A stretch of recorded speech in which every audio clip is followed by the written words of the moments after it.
Hi everyone, welcome back to diva styling creators drafting and stitching, जहां आपको boutique style stitching बहुत ही आसान तरीके से सिखाई जाती है।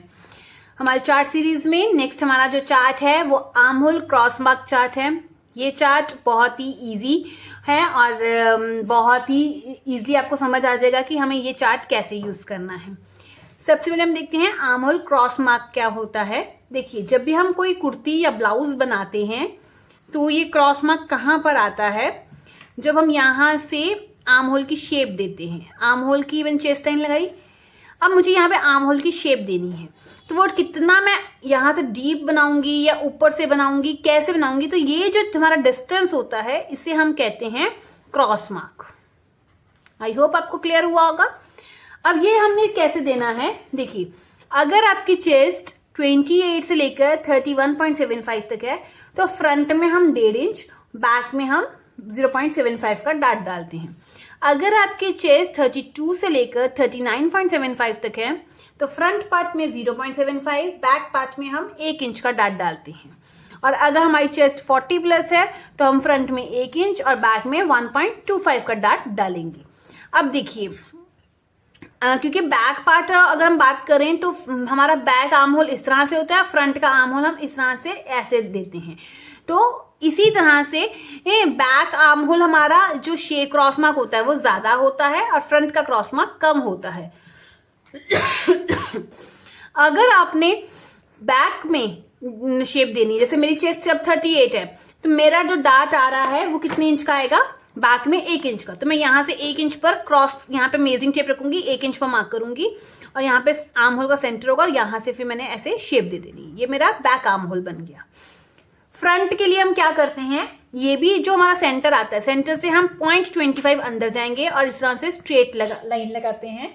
अगर हमारा डीप नेक है तो हम 0.25 अंदर जाते हैं। अगर हमारा पैक नेक है तो हम 0.75 से लेकर 1 इंच तक अंदर जा सकते हैं। ठीक है, फिर हमने यहाँ पर 0.75 का मार्किंग करनी है और इस मार्क को ज्वाइन करना है इस तरह से। ये हमारा फ्रंट का आर्म होल आ जाएगा। आई होप आपको ये क्लियर होगा। तो अगर यही चीज मैं बताऊं, 40 प्लस अगर आपकी चेस्ट है तो आपने क्या करना है, जब आर्म होल की आप शेप देंगे तो यहां से आपने 1.25 का मार्किंग रखनी है, सेंटर मार्क करना है और इस तरह से आपकी मार्किंग आएगी।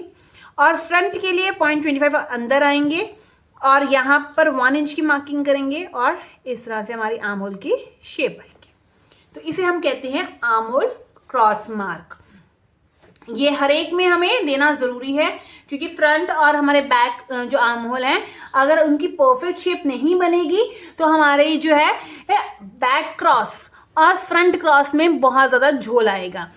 तो इस चीज के लिए हमें ये क्रॉस मार्क बहुत ध्यान से देना पड़ता है, क्योंकि अगर हमने ज्यादा डीप क्रॉस मार्क दे दिया तो हमें फ्रंट में या अगर बैक में कहीं पे भी हमने डीप क्रॉस मार्क दे दिया, जैसे 1 इंच पर देना चाहिए आपने आधे इंच पर दे दिया, तो उससे क्या होगा, अगर बैक में गलती कर दी है तो बैक साइड से आपका ब्लाउज टाइट हो जाएगा, अगर फ्रंट में गलती की है तो फ्रंट साइड से आपका ब्लाउज जो है वो खिंचेगा।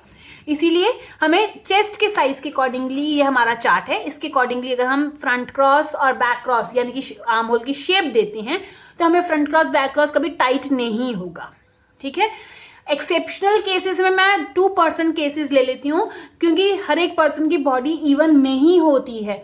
तो जब बॉडी थोड़ी अनइवन हो तो इन दैट केस हमें कहीं ना कहीं थोड़ा सा चेंज करना पड़ता है। अदरवाइज ये जो चार्ट्स मैं यूज करती हूँ और जो आपको बता रही हूँ, ये 95 से लेकर 98% बॉडीज में एकदम परफेक्टली फिट हो जाता है अगर आप सारे स्टेप्स मेरे बताए हुए फॉलो करो और वैसे ही मेजरमेंट लेकर गारमेंट को बनाओगे। तो इस तरह से हम आर्म होल क्रॉस मार्क को यूज करते हैं, जो कि हर एक गारमेंट में यूज होगा, चाहे फिर आप वेस्टर्न गारमेंट बनाएं चाहे फिर आप इंडियन गारमेंट बनाएं। तो आई होप आपको आज की वीडियो पसंद आई होगी। वीडियो अगर आपको पसंद आई हो तो ज्यादा से लाइक कीजिएगा, शेयर कीजिएगा, चैनल को सब्सक्राइब करना बिल्कुल भी मत भूलिएगा। अब हम मिलते हैं नेक्स्ट वीडियो में। Till then bye bye, take care.